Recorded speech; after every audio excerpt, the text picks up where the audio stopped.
Hey, David, how's it going? Hey, good. Thanks. How you doing, man? Great. It's episode 100. We made it. 99 episodes to get to this point, and we're here. It's awesome.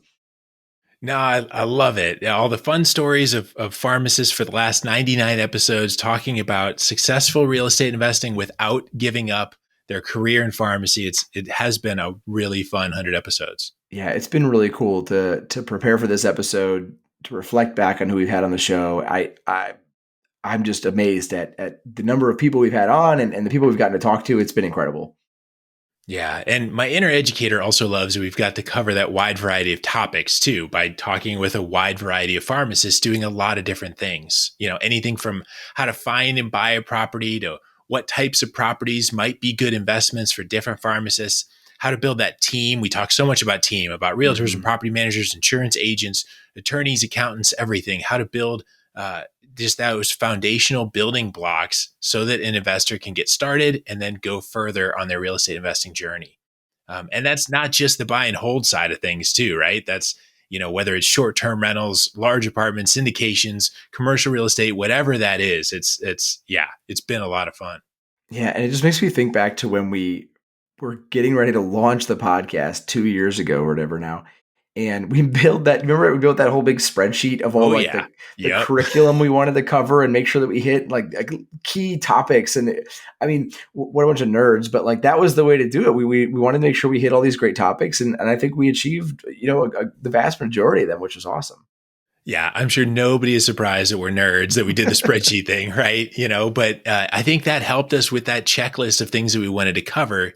Just being intentional about that content so that we could help investors that really wanted to be dedicated to their profession find a way to have real estate be that kind of icing on the cake or sprinkles on the sundae or whatever you want to say, Hmm. but that, not the core, not where real estate is an escape from a career, but where real estate positively augments that career.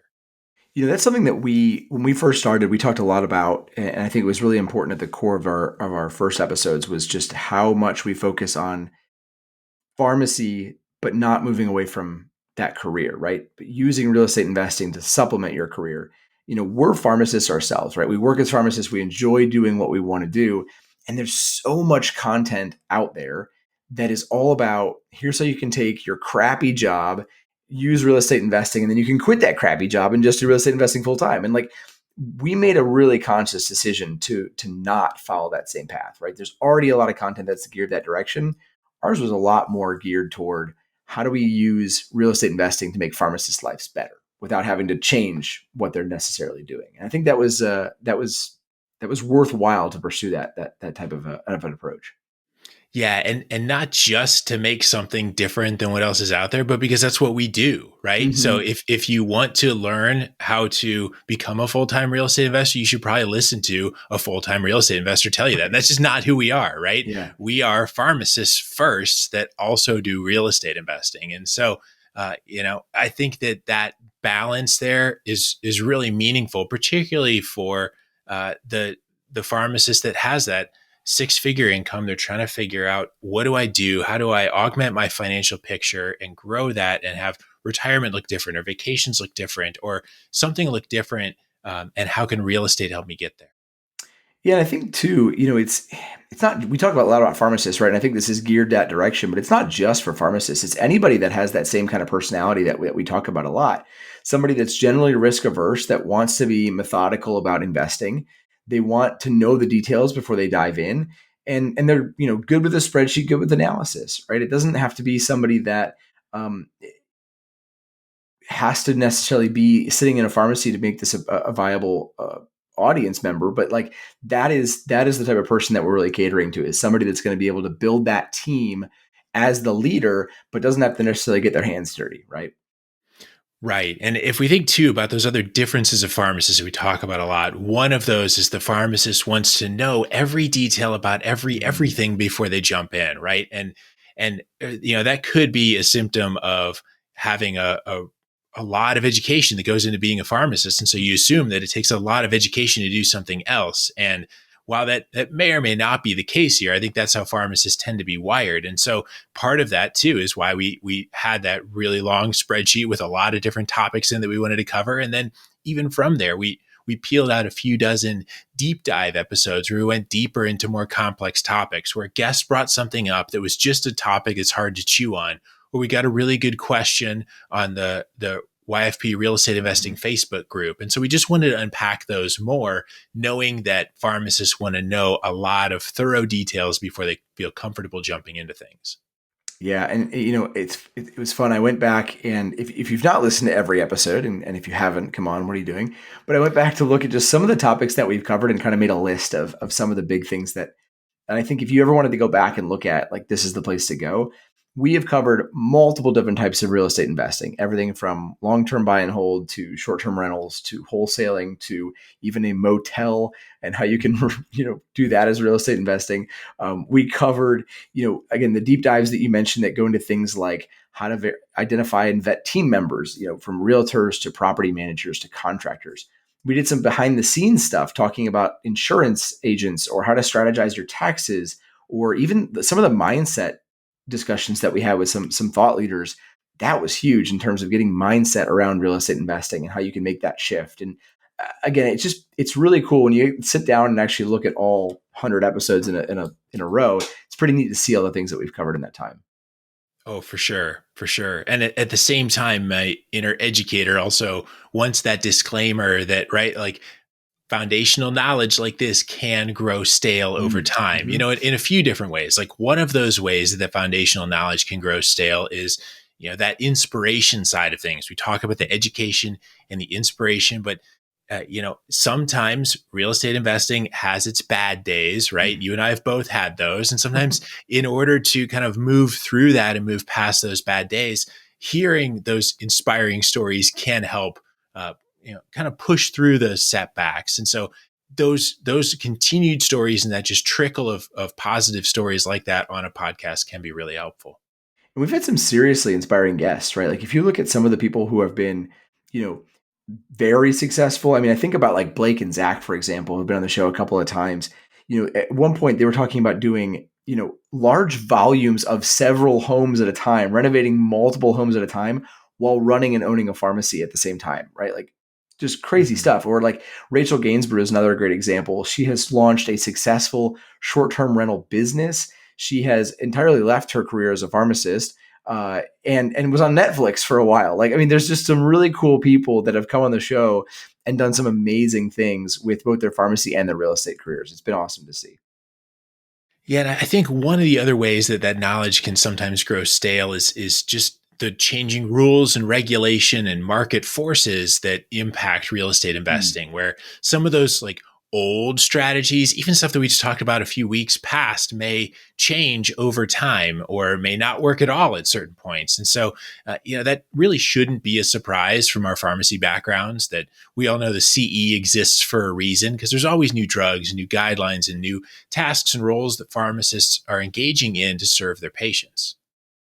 Yeah, so I guess we're 10 minutes in or 8 minutes in at this point, and we wanted to get to kind of the point of this episode, and that really was that as we were reflecting back on 100 episodes and what we would do going forward, we really want to make a conscious decision that this was a really great pivot point for us to say, okay, we have 100 core episodes now with really great content, really good information, a lot of education, a lot of inspiration.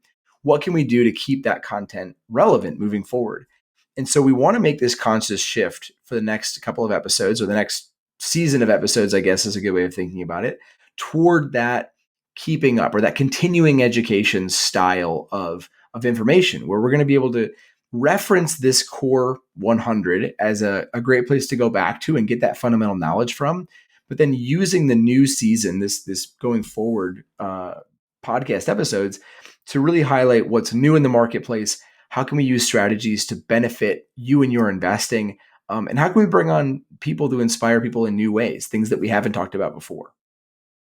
Yeah. So if just to give a practical example to what we Mm. mean here, one of the things that we talk about often is the Burr method, where you buy, rehab, rent, refinance, and repeat, where you do a cash out refinance at the end of your purchase in order to pull the money back out and then go buy another house. And that can help pharmacists recycle their funds and grow their real estate portfolios. Generally, a lot of people aim for a 6-month refinance kind of cadence in doing that. based on how a lot of the rules and regulations are set up. But spoiler alert, those rules are changing. That 6 months is about to become 12 for some of the popular loan types that are out there. So for episode 101, we're bringing in a loan officer that's going to describe those regulatory changes, and not just the regulation in that way and what you can't do, but also what you can do and what are ways to still make your investing work despite of some of these changes. And one of the other changes we'll talk about next week on that episode is the changes coming to the FHA mortgage space, right? There are actually now regulations that are making it easier for you to buy an investment property, especially if you're going to be living in that property. And so looking at things like that, looking at shifts in the market and trying to utilize those shifts to benefit your investing, that's a big piece of what we're trying to do with this next season. Yeah, and I know we've talked often about having multiple exit strategies and multiple options in your investing, and so that can still be definitely valuable. But if you are proactively keeping up on these changes, it can help you to better identify what are the options that I want to bake into my plan. What might be my best option today, given market forces and regulation and all those kind of things, so that you can optimize that real estate investing and keep that up with time. Yeah, one of the things that I found as I talk to new individuals is just how important it is to keep up with the new strategies, right? What works right now doesn't work in 6 months or doesn't work in 2 years because the markets have shifted or the interest rates have changed or the regulations have adjusted. So all of those things you have to constantly stay on top of. And again, I think our goal is to be a lot more intentional moving forward with staying on top of those things. Yeah, and I also want to come back to the inspiration part, because Mm. this push that you always need to stay on the top of the education, that can be one of those other things that feels discouraging, right? But there's so much encouragement that I think hearing other pharmacists talk about can be really powerful. I know just seeing that come in the podcast feed and getting those pop ups of like, here's another podcast that talks about a pharmacist that is finding ways to invest in real estate successfully on the side while maintaining a really cool pharmacy career. Those inspiring stories prove that this isn't this like ethereal thing that one or two pharmacists nationwide pull off, but that there are pharmacists all over that are doing this. It's real, it's happening, and it is possible. Yeah, and possible and usually successful, but also not always. Like I think part of being real is talking about the good and the bad, right? If Mhm. we're being a good steward of real estate investing, we're providing a fair balance of what real estate investing can look like, the risks, the good, the bad. And I think you and I, just before we hit record, we were just talking about some of the stuff that we run into that still feels just like, oh my God, this is like so doom and gloom. But like, this is the reality of real estate investing. Like, we have to talk about it because if we don't, we're not painting an accurate picture. And I think that's something that we're really trying to do with our show. Yeah, definitely. I know right before we hit record, we were sharing some of those war stories of what's going on lately, right? And one of them is we had tenants that just moved out of a property. We went in to check it out, and we're like, "Oh, that's a bunch of termite damage all right in there," and then had to do some repairs, do some termite treatment. So yeah, those kind of things happen. And we also had a flip house recently that you know pretty quick right before closing, the buyer decided to back out. We had to go back on the market and relist it again and extend out our timeline for the flip process. So yeah, those things definitely happen. And yes, bad news will happen in real estate investing, just like bad news will happen in most areas of investing, right? And so it's hearing the inspiration and some of uh, the emotion side of this too that can help you to keep going when the bad news comes. Yeah, we've been really lucky too, talking to the different people that we had, learning from their mistakes or learning from their successes. That for me has been one of the most interesting and fun parts of getting to do this show. I think about, like, for a great example, when you and I decided, we had talked to enough people that did wholesaling here and there and said, like, well, if everybody else is doing this, like, we can send some letters, like, we know enough about real estate, like, we can make this happen. And we actually got a deal out of it, right? Like, you and I Mhm. ended up partnering up on a house flip, and it went great. And like, we would not have done that had it not been for the people that we get to interview, the inspiration that we got from our own show. Like, we're creating this content for others, but it's coming back on us too. And that to me is like my favorite part. Yeah, even some of the lessons, I think just this constant drip of lessons that get pushed out is helpful too. Like I know you and I have talked about a lot of these fundamentals before, and one of them was insurance. Mm, We had Brian back on episode 14 talking about insurance and some of the savings that can take place. And for me, that was the push that I needed to like, well, okay, maybe I really should look into this and maybe I should take some time and do this, and ended up in shopping different carriers, different companies, ended up saving thousands of dollars every year, and it was a really useful tidbit for me to hear myself. So that's awesome. yeah, I think that these just kind of nuggets here and there, just making small improvements, small bits of inspiration, small bits of education, that adds up over time. That can have a really powerful trajectory change in your investing career. Yeah, I fully agree, man. All right, so I guess whether you guys think of this as season 2 or a continuing education series, either way, the whole goal with this next series, like I said, is to provide that content in a way that we haven't before, really focusing on delivering that inspiration and education in a new way. We're also going to bump up the dosing interval a little bit. We're going to increase or decrease the frequency, I suppose, of the show. You'll see us every 3 weeks on the Your Financial Pharmacist podcast channel. We're not going away by any stretch, right? If you don't see us next week, we're not gone. We're just going to push out this show to every 3 weeks. It'll allow us to really focus on making those shows as good as they can be, but also allow us to put out other content in ways that might reach people that don't listen to the podcast, or that might reach people in just a different format than they're used to. So it'll really free us up to allow us to do more education and inspiration just in new and novel ways. And then, of course, again, we've always got the core 100 episodes that you can reflect back to as that fundamental knowledge that you talked about earlier, David. Yeah. So I know that we've put out some of those tools like the spreadsheets and the guides and things. So please share your feedback either directly with us through the YFP Real Estate Investing Facebook group. Help us to make sure that we have the right topics, the right tools coming that's most helpful and most constructive for your career as a pharmacist and real estate investor. Yeah, we definitely want to make sure we're putting out that valuable content. Again, truthfully, David and I would not be sitting here doing this if it wasn't for the awesome feedback that you guys already send. The notes we get, the emails we get, the people I get to talk to. Occasionally just getting an email that says, Nate, I need 15 minutes of your time. I'm thinking about doing this because of what I heard on the show. Like that stuff, that keeps me going, and we really appreciate it. We just thank you for joining us on this 100 episode ride, and it's been a really awesome trip, and we're excited about where this is going to go in the future. But again, it would not have gotten anywhere near this point without the awesome audience that is you guys. So thank you. Yeah, definite thank you to the audience. Thank you to Tim and everybody at YFP for letting us do this. Nate, thanks for doing this with me. It's been a lot of fun for the last 100 episodes, and look forward to a lot more. Yeah, likewise, David. And huge thanks to Rose, who has been an awesome editor. We don't get to drop her name enough in the show, and she's been fantastic. So thank you, Rose. And just again, thank you, audience. It's been an awesome ride. We'll see you on the next season. Thanks for listening to the YFP Real Estate Investing Podcast. If you like what you heard on today's show, please leave us a review and subscribe to the show so you never miss an episode. If you have a question, know someone that would make a good guest, or want to connect with Nate or David, head on over to yfprealestate.com and join the growing YFP Real Estate Investing Facebook group.